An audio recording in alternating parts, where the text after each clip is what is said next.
Hello, welcome to English with Abby and Torai. I am Torai. And I'm Abby. Did you know that in so many videos, Abby said, welcome to English with Abby and Torai?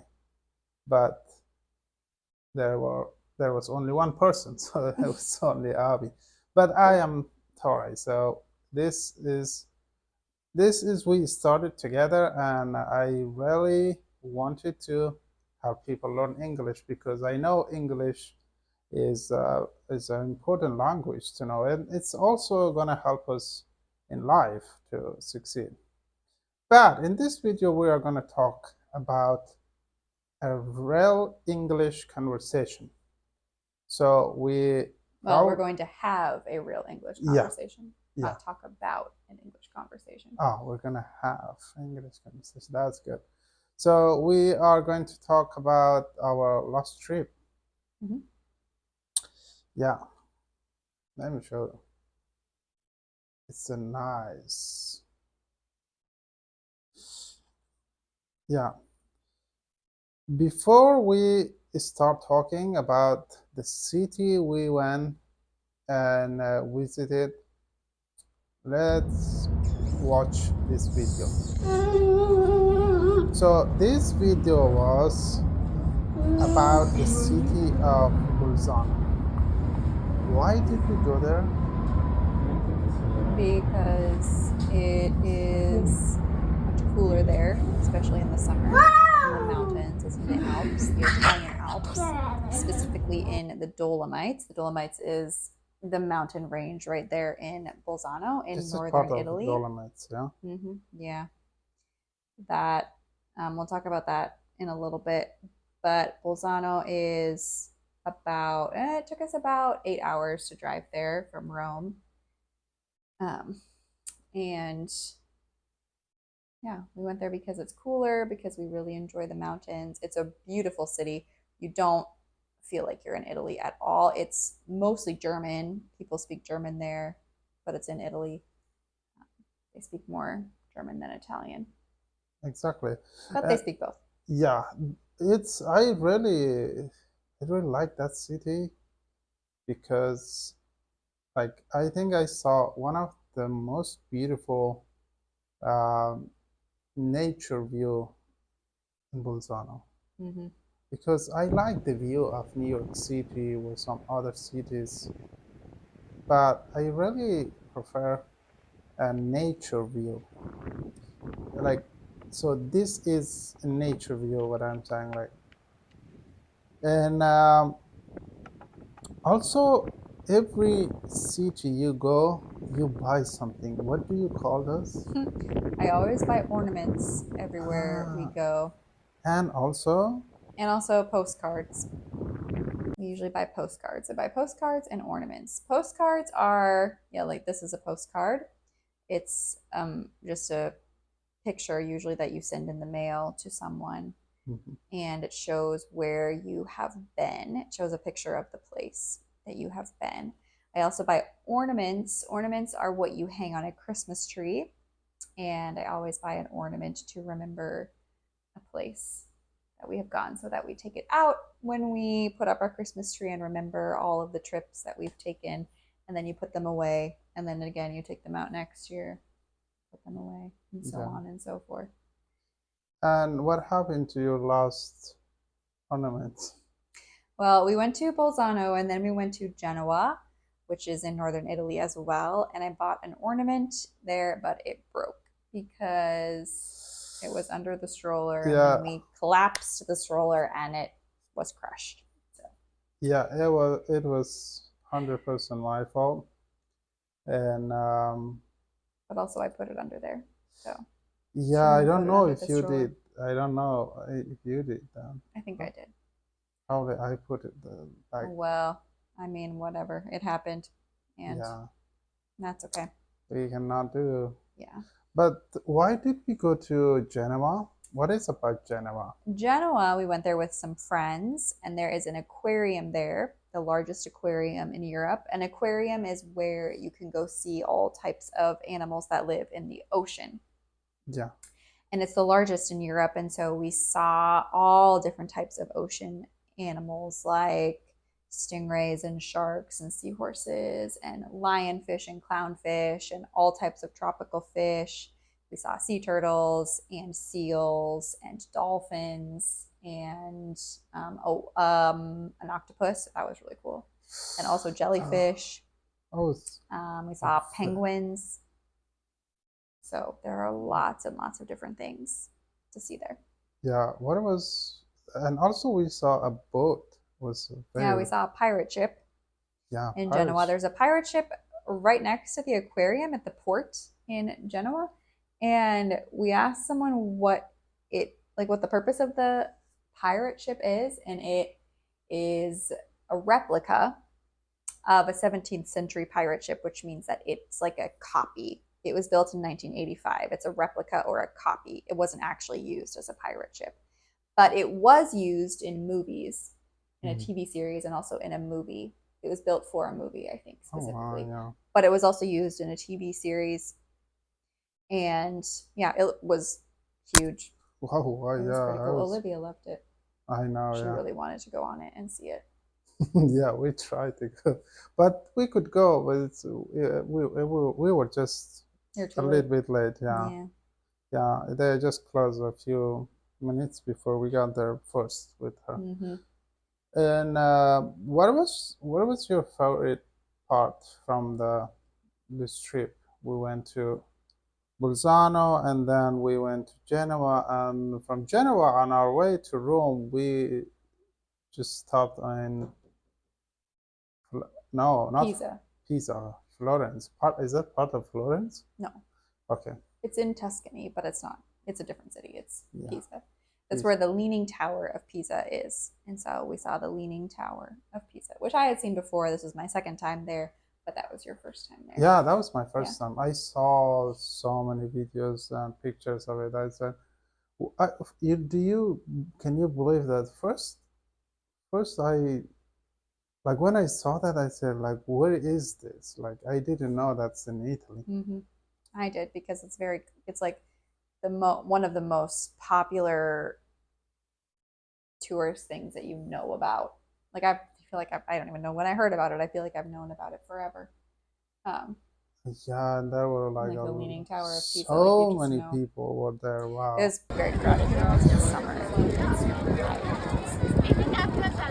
The first time I went was in 2022, in I want to say February, and so there was like no one there Oh because of wow. COVID, and then Oh yeah, it was COVID time. winter, Yeah, there not was really a lot of people. because Italians like don't go there all the time. Like Oh no, it's like us going to the Coliseum like every yeah. day. I would hate it. That would be terrible. But my favorite thing that we did, I think, trying to think about what we did in Bolzano. I really liked though going to Alpe di Siusi. I think is how you pronounce it. Alpe di Siusi, um, which is Everybody. in this postcard that you shown, but also we can show other pictures Yeah, of it exactly. that we took. This is so we drove up here. We had to drive up a mountain a little ways, and then we took a cable car up to the top to this meadow, and it's the highest alpine meadow in Europe, which means an alpine meadow means it's in the mountains. Alpine is in the mountains, and it's a meadow, and so it's a flat area in the mountains that's green, and people and animals live there.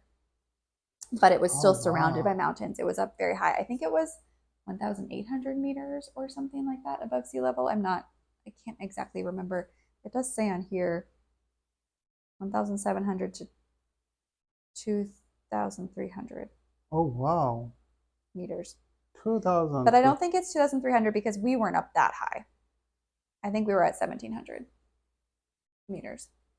Um, But this is here. It's like no, this up here would be 2,300. I think this is 1,700 right here.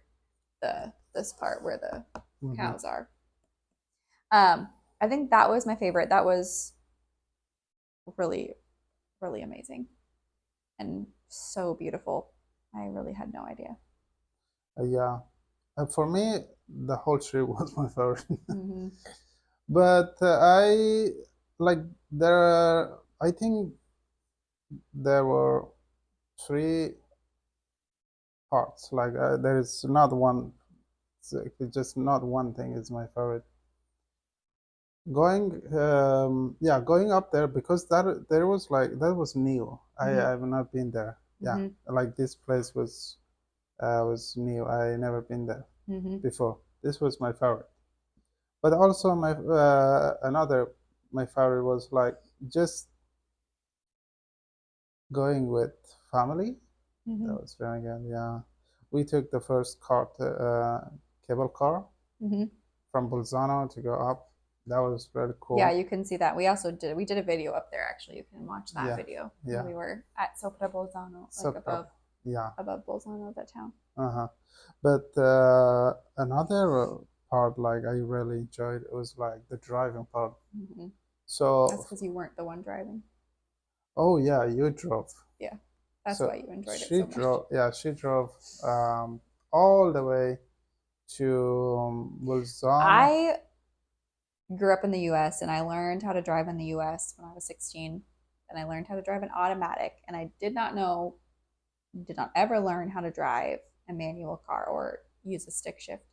And so we got our car last year and it's a stick shift. And so I had to learn how to drive a stick shift, which was quite difficult. It did take me a long time to learn. There was especially in Rome.